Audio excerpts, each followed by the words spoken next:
Hello guys, मैं Rishabh sir. हम लोग क्लास 10th में कोऑर्डिनेट ज्योमेट्री को देख रहे थे, जिसमें हमने डिस्टेंस फार्मूला को पढ़ा था। डिस्टेंस फार्मूला में क्या देखा था कि कोई लाइन है और उसका हमें लेंथ निकालना है, तो ए बी बराबर अंडर रूट क्या पढ़े थे, x2 माइनस x1 का whole square plus y2 minus y1 का होल स्क्वायर। तो इस तरह से हमने डिस्टेंस फार्मूला में एक स्पेशल केस भी देखा था, क्या कि जैसे अगर कोई लाइन है और वह ओरिजिन से ओरिजिनेट कर रहा है, मतलब ओरिजिन से, जैसे एक सिंपल सा देखिए यहाँ पे क्या है कि एक ऐसे लाइन है और एक कार्टेशियन प्लेन हो गया और ये एक हमारा लाइन है ए, यह OA है। तो OA का लेंथ क्या था, OA जो होता था वो होता था क्या, x1 का स्क्वायर प्लस y, या x भी कह सकते हैं, x square plus y square. क्यों? क्योंकि यहाँ पे जो इसका कोऑर्डिनेट था वो 0 0 था और यहाँ पे कोऑर्डिनेट जो था वो क्या था, xy, है ना। तो इस तरह का जब भी क्वेश्चन आएगा तो इस फार्मूला से हम इसको बनाएंगे। लेकिन आज हमें जो चैप्टर पढ़ना है वो है सेक्शन फार्मूला। तो सेक्शन फार्मूला है क्या, सबसे पहले इसको समझते हैं, फिर इसके फार्मूला को हम लोग डिराइव करेंगे। तो सेक्शन फार्मूला क्या कहता है कि the coordinates of the point P, एक पॉइंट P है जिसका कोऑर्डिनेट दे रखा है x y, which divides the line segment joining A and B, which coordinate is x1 y1 x2 y2 respectively, internally in the ratio m:n, जिसे m:n ratio में क्या किया गया है, डिवाइड किया गया है। तो कहता है कि उस पॉइंट P का x कोऑर्डिनेट क्या होगा और y कोऑर्डिनेट क्या होगा, ये हमें पता करना है। तो देखिए सबसे पहले यहाँ पे हमने फिगर बना रखा है। क्या है कि एक कार्टेशियन प्लेन में हमने एक लाइन खींचा है AB, A का कोऑर्डिनेट है x1 y1 और B का कोऑर्डिनेट है x2 y2। तो एक पॉइंट P है, ये क्या है, पॉइंट P है, और ये दे दिया है कि AP is to PB is equal to m:n, या m और m रेशियो n में इसे क्या किया गया है, बांटा गया है। तो कहता है क्या कि ये P जो है इसका x कोऑर्डिनेट कितना होगा, तो x कोऑर्डिनेट होता है mx2 plus nx1 divided by m plus n, और y कोऑर्डिनेट कितना होगा, तो my2 plus ny1 divided by m plus n। तो इसे हम प्रूफ करेंगे कि कैसे ये फॉर्मूला आया, है ना। इससे ये जो कार्टेशियन प्लेन में हमने फिगर बना रखा है, इसी से ही इसी फिगर से हम फार्मूला को डिराइव करेंगे, और जिसमें डिस्टेंस फार्मूला की आपको यूज भी होगी, इसीलिए हमने डिस्टेंस फार्मूला को बताया है। और जो लोग भी इस वीडियो को पहली बार देख रहे हैं, तो इससे पहले हमने 2 क्लास कराया है कोऑर्डिनेट ज्योमेट्री का, जिसका लिंक इस वीडियो के साथ रहेगा। और कुछ क्वेश्चन भी आपको प्रैक्टिस के लिए हम रेगुलर वे में देते हैं, वो भी आपको वीडियो के लास्ट में मिलेगा। तो सबसे पहले ये समझना है कि सेक्शन फार्मूला जो है वो डिराइव कैसे होता है ना, कैसे ये फार्मूला निकल कर आता है। तो आइए हम लोग देखते हैं।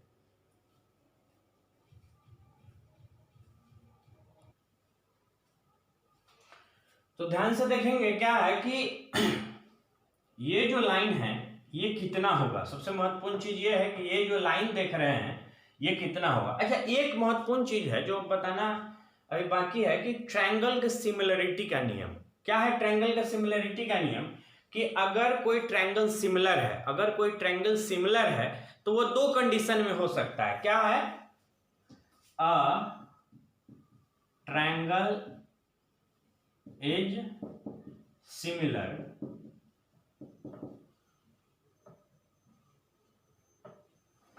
इफ, पहला कंडीशन निकल कर आता है क्या,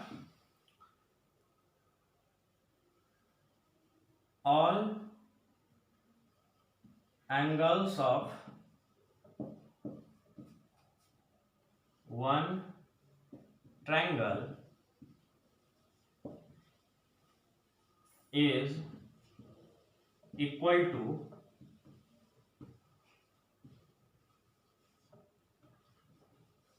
respective angles of the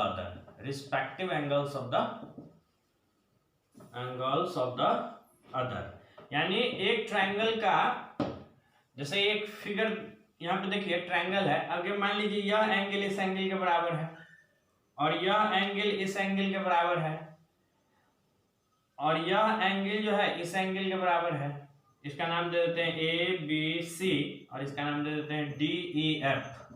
तो यह दोनों ट्रायंगल क्या कहलाएगा? सिमिलर है। क्यों? क्योंकि यह एंगल इसके बराबर, यह एंगल इसके बराबर, यह एंगल इसके बराबर है। तो हम इसे लिखेंगे कैसे?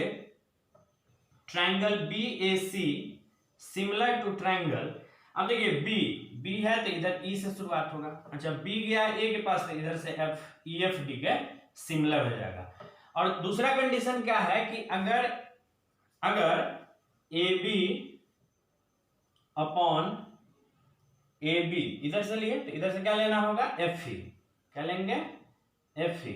इधर से लेंगे ए सी तो उधर से क्या लेना होगा? F D. और एक लेंगे बी सी तो उधर से लेना होगा ई डी। अगर ये क्राइटेरिया भी यानी रिस्पेक्टिव साइड का जो रेशियो है वो भी अगर रेशियो बराबर है यानी इक्वल रेशियो में है, और इक्वल रेशियो को ही क्या बोलते हैं? प्रोपोर्शनल। तो if the sides are proportional then the triangle will also similar. Similar और कॉन्ग्रुएंट में अंतर क्या है इसे समझेंगे। तो सिमिलर कहते हैं कि जिसका शेप एक जैसा हो। ट्रायंगल है तो सभी ट्रायंगल जो है ट्रायंगुलर शेप का ही होगा। जैसे all equilateral angles, equilateral angles भी सिमिलर होगा। ठीक है ना? तो मतलब हर रसगुल्ला सिमिलर है क्योंकि उसका शेप क्या है? स्फेरिकल है। ठीक है, लेकिन जब शेप और साइज दोनों बराबर होगा तब उसे हम क्या कहेंगे? कॉन्ग्रुएंस कहेंगे, है ना? जैसे दुकान में जाते हैं तो आप चप्पल खरीदते हैं, है ना? तो आप चप्पल पैर में जब लगाते हैं तो कहते हैं कि यार ये चप्पल टाइट हो रहा है, थोड़ा सा एक नंबर और एक क्या बोलते हैं? बड़ा साइज मिलेगा क्या? तो बड़ा साइज का क्या मतलब है कि आप साइज छोटा बड़ा दिखता है लेकिन चप्पल का शेप तो वही है, डिजाइन तो आपको वही लेना है। तो मतलब एक खास प्रकार का जितना भी आर्य सगवाल का बुक है जो एक ही ईयर का एडिशन है वो सभी क्या हो जाएगा? सिमिलर हो जाएगा। समझ रहे हैं ना बात? और किताब जो है बड़ा छोटा हो सकता है तो किताब रेक्टेंगुलर ही होता है इसलिए सिमिलर कहलाएगा, लेकिन एक ही शेप साइज का जब मिलेगा तो वो कॉन्ग्रुएंट कहलाएगा। यानी एक ही ईयर का एडिशन होगा कोई बुक, आर्य सगवाल का ही है, अगर 2000 में वो बुक पब्लिश होके आया है, छप के आया है, तो वो जितने भी बुक होगी सभी एक ही लेंथ की होगी, लेंथ ब्रेथ हाइट सब एक जैसा होगा तो वो क्या कहलाएगा? कॉन्ग्रुएंट कहलाएगा। लेकिन जितना भी बुक देखते हैं सभी क्या रहता है? कोई बुक आपने सर्कुलर देखा है क्या? नहीं। तो सभी क्या होगा? सिमिलर होगा। लेकिन वैसा जिसका शेप और साइज दोनों बराबर है तो क्या कहलाएगा? कॉन्ग्रुएंस कहलाएगा। तो कॉन्ग्रुएंस का मतलब अब इस ट्रायंगल में भी देखिए क्या है कि यह एंगल 90 डिग्री है तो यह एंगल भी 90 डिग्री होगा क्या? निश्चित होगा। अच्छा ये जो लाइन खींचे हैं यह क्या है? वाई एक्सिस के हमने पैरेलल खींचा है। ये लाइन जो है वाई एक्सिस के क्या है? पैरेलल है। क्यों? क्योंकि हमने परपेंडिकुलर ड्रॉ किया है। हमने क्या किया है? परपेंडिकुलर ड्रॉ किया है। तो यह लाइन इस लाइन के पैरेलल हो जाएगा। समझ रहे हैं ना? अब यह लाइन और यह लाइन पैरेलल हो गया, ये ट्रांसवर्सल का काम कर गया। तो यह एंगल इस एंगल के क्या हो गया? बराबर हो गया। तो दो एंगल जब बराबर हो तो भी ट्रायंगल क्या होगा? सिमिलर होगा, क्योंकि third angle will be equal. दो एंगल अगर मान 90 है 90 है, इसको अगर 60 मान लेते हैं, ये भी 60 है, 90 डिग्री और 60 डिग्री 150, 90 डिग्री 60 डिग्री 150 डिग्री, तो स्वाभाविक है ये 30 डिग्री हो जाएगा। तो दो एंगल जब भी बराबर होगा तो थर्ड एंगल बराबर होगा ही होगा। समझ रहे हैं ना? तो अब आते हैं हम लोग फॉर्मूला के डेरिवेशन पे। सिमिलरिटी को आपने समझ लिया और क्लास 10th में एक सिमिलरिटी चैप्टर ही है। ठीक है ना? तो देखते हैं, कोशिश करते हैं, अगर संभव होगा तो इसके बाद हम सिमिलरिटी आप लोगों को पढ़ाएंगे। तो अभी बस इतना समझ लेना है कि अगर ट्रायंगल सिमिलर हो तो साइड क्या होगा? प्रोपोर्शनल। प्रोपोर्शनल करने का मतलब इक्वल प्रोपोर्शन। इक्वल प्रोपोर्शन का मतलब क्या? हर रिस्पेक्टिव साइड का रेशियो क्या हो? इक्वल हो। समझ रहे हैं बात? तो आते हैं हम अपने डेरिवेशन पे।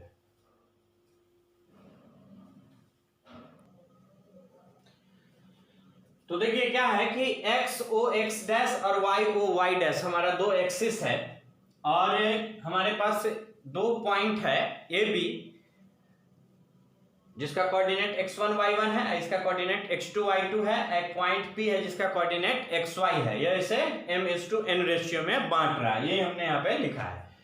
अब देखिए कि चूंकि एक लाइन और है क्या कि देन क्या हो जाएगा?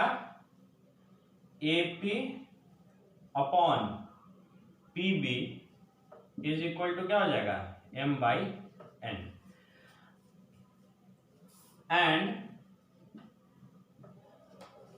ये 90 डिग्री है, ये भी 90 डिग्री है, ये एंगल इस एंगल के बराबर है, ये लाइन और ये लाइन पैरेलल है, ट्रांसवर्सल तो कॉरस्पॉन्डिंग एंगल से ये इसके बराबर हो जाएगा। तो triangle A R P similar to triangle, इधर से कौन ए किसके बराबर है, पी के, फिर 90 डिग्री पर जाओ, पी एस बी, ये सिमिलर हो गया।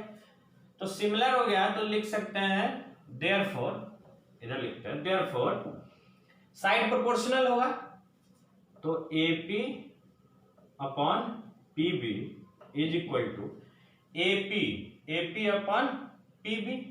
अब देखिए PR ये क्या हो जाएगा BS, यह बराबर हो जाएगा किसके AR वो किसके बराबर हो जाएगा PS के। अब ध्यान से देखिए, अब ये सब लेंथ हमको नहीं पता है, सिर्फ ये तो हमें पता है कितना है, यह है M/N, ये पता है। अब क्या चाहिए हमको AP। देखिए AP जो है ये ना, सॉरी AP तो हो गया, PR क्या चाहिए PR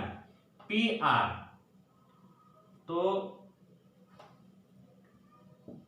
PR जो होगा, देखिए PR जो होगा वो DC के बराबर होगा क्या, और ये DC कितना होगा, तो ये अगर हमने x1 लिखा है इसका क्या y1 लिखा है इसका क्या मतलब, यहां से लेकर यहां तक का लेंथ कितना है y1, और यहां से लेकर यहां तक का लेंथ कितना है y2, और ये हमारा y2 नहीं, क्या है ये हमारा y है, और ये पूरा हमारा कितना है, ये यहां से लेके यहां तक y2 है। समझ रहे हैं ना, इसे अगर क्लियर नहीं दिख रहा है तो इसे हम बता भी रहे हैं साथ साथ, है ना। अब देखिए यहां से यहां का लेंथ कितना होगा x1, यहां से यहां का लेंथ कितना होगा x, और यहां से यहां का लेंथ कितना होगा x2। क्लियर है। तो PR किसके बराबर होगा, देखिए PR किसके बराबर होगा DC के, और DC कितना होगा y2 में से y1 को क्या y में से y1 को माइनस कर लेना होगा, तो y माइनस y1, और क्या चाहिए BS। देखिए सभी चीज को हम लिख देते हैं BS, पहले फाइंड आउट कर लेते हैं। देखिए अब BS ये है, तो BS किसके बराबर होगा ED के, ED क्या हो जाएगा, तो टोटल कितना है y2, टोटल कितना है ये y2, अब y2 में से कितना घटा लेना होगा y, तो लिख सकते हैं y2 माइनस y।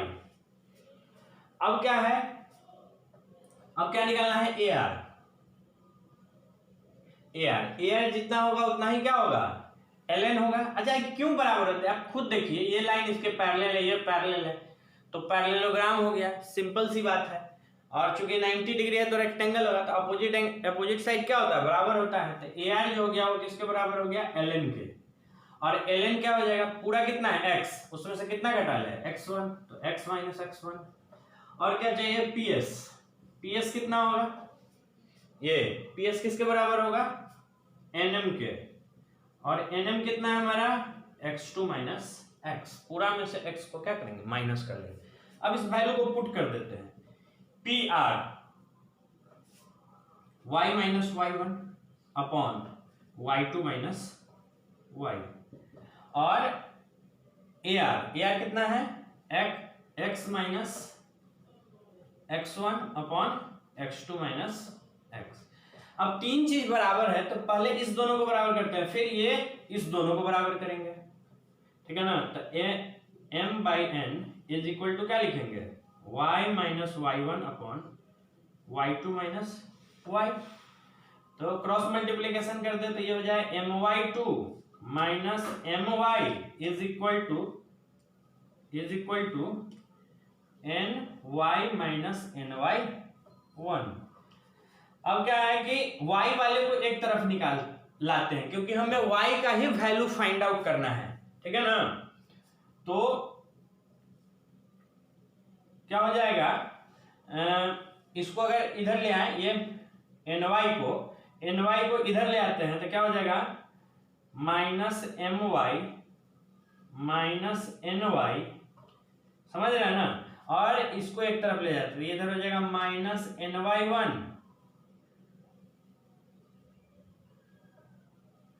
ny को इधर ले आए, हाँ, और क्या है इसको इधर ले जाएंगे तो ये हो जाएगा क्या चीज माइनस my2। अब यहां से माइनस y कॉमन हो जाएगा तो बचेगा क्या m प्लस n, और यहां से माइनस सिर्फ कॉमन करेंगे तो ये हो जाएगा, माइनस कॉमन कर लेंगे तो ny1 अब प्लस my2। अब देखिए इधर इसको बनाते हैं तो क्या हो गया, ये माइनस है, माइनस से माइनस को कैंसिल कर दिए तो y बराबर क्या लिख सकते हैं, इसको लिख सकते हैं ny1 plus my2 divided by y के साथ m प्लस n क्या चीज था, गुणा में था, तो इधर आएगा तो क्या हो जाएगा डिवाइड में हो जाएगा। समझ रहे हैं बात? तो इसी को तो हम ऐसे भी लिख सकते हैं ना, प्लस में है तो एडिशन है कॉम्यूटेटिव, तो my2 plus ny1 divided by m plus n, तो यही हमारा फॉर्मूला होता है। देखिए क्या किया यहाँ पे क्रॉस मल्टीप्लिकेशन का काम किया है, पहले इसे आप नोट करें फिर हम x वाला बताते हैं।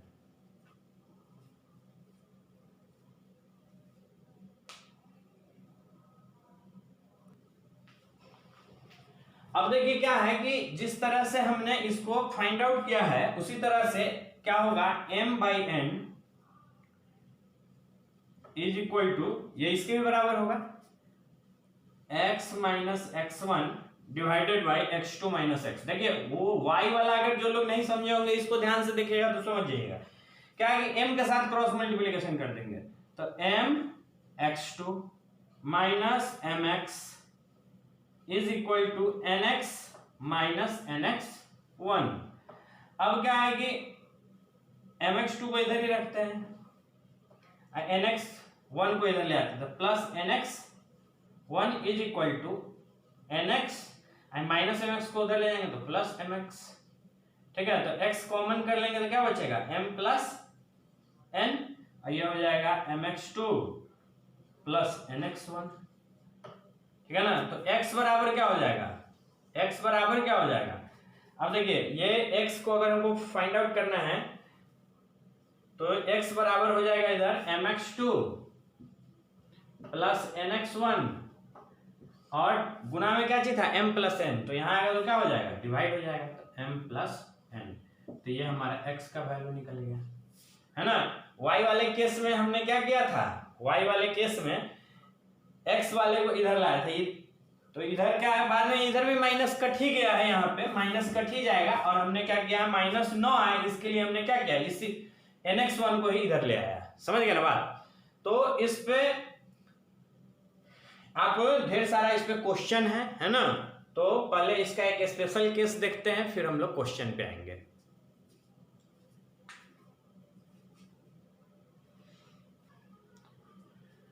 तो देखिए है क्या कि अगर इसका स्पेशल केस ये है कि अगर ये पॉइंट P जो देख रहे हैं, ये पॉइंट P जो है अगर इस दोनों को इक्वल रेशियो में बांट रहा है, अगर if P is the mid point, अगर P क्या हो जाए मिड पॉइंट हो जाए, तो मिड पॉइंट हो जाएगा तो जितना ये होगा उतना ही ये होगा।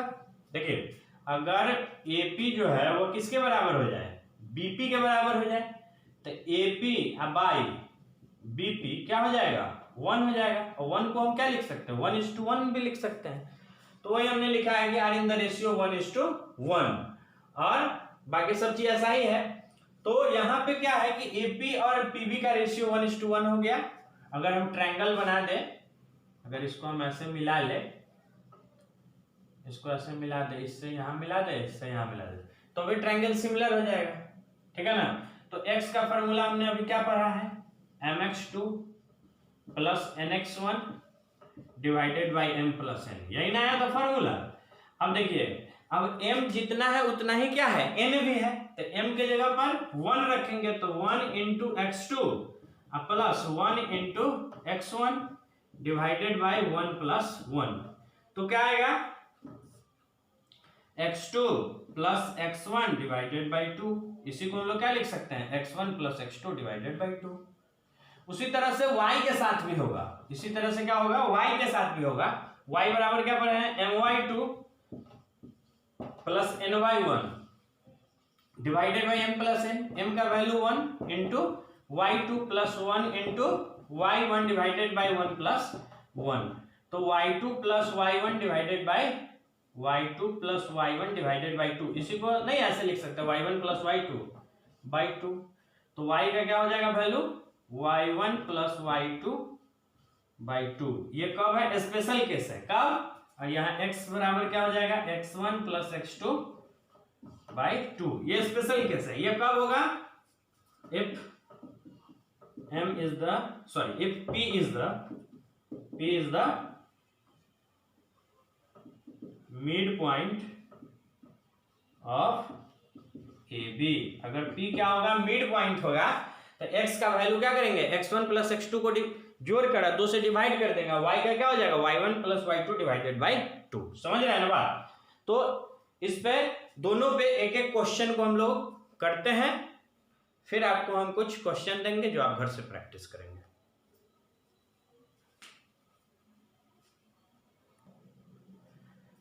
देखिए, तो क्वेश्चन है हमारा, find the coordinate of the point which divide the line segment joining the point A, whose coordinate is 4 and -3, and B, whose coordinate is 9 and 7 in the ratio 3:2। अब देखिए, हमें जरूरी क्या है? फार्मूला को तो सबसे पहले लिख लेना चाहिए। फार्मूला हमारा क्या होगा? x is equal to mx2 plus nx1 divided by m plus n। y बराबर क्या हो जाएगा? my2 plus ny1 divided by my2 plus ny1 divided by m plus n। देखिए, अब क्या है कि हमें क्या क्या पता है? तो रेशियो पता है, m का वैल्यू कितना होगा 3, n का वैल्यू कितना होगा 2, रेशियो दिया है, m/n का रेशियो दिया है। अब क्या है? x1 हमारा कितना है? x1 देखिए, जो पहला का कोऑर्डिनेट होगा 4, x2 हमारा कितना हो जाएगा 9, y1 हमारा कितना हो जाएगा -3, y2 हमारा कितना हो जाएगा 7। अब देखिए, है क्या कि ये इस तरीके का लाइन है A B, और एक पॉइंट है P में बीच में, इसका नाम रख देते हैं C। इसका कोऑर्डिनेट दिया हुआ है कितना? 4, -3। इसका कोऑर्डिनेट कितना दिया है? 9, 7, और पूछ रहा है कि इसका कोऑर्डिनेट कितना होगा, तो इसका कोऑर्डिनेट मान लेते हैं x y, यही वैल्यू हमें फाइंड आउट करना है। तो इसके लिए फार्मूला दे रखा है, x बराबर क्या हो जाएगा? देखिए, x बराबर क्या होगा? m का वैल्यू कितना है 3, x2 का वैल्यू कितना है 9 प्लस n 2, x1 का वैल्यू कितना है 4, और इस दोनों को ऐड कर दे तो कितना हो गया 5, तो 9 3 जा 27, 2 4 जा 8 divided by 5, 27 8 35 by 5 that is 7। y निकाल लीजिए, y बराबर क्या हो जाएगा? my2, m का वैल्यू 3, y2 का वैल्यू 7 प्लस n, y1 का वैल्यू -3 डिवाइडेड बाई n के जगह पर 2 बाई 5। देखिए क्या हो जाएगा? 7 3 जा 21, ये क्या हो जाएगा -6 डिवाइडेड बाई कितना हो जाएगा 15/5, कट के कितना हो गया 3। कितना आसान है, समझ रहे हैं ना? सब वैल्यू फाइंड आउट कर लिए। ये मशीन हो गया, इस मशीन में वैल्यू पुट करो, आंसर फेंकेगा।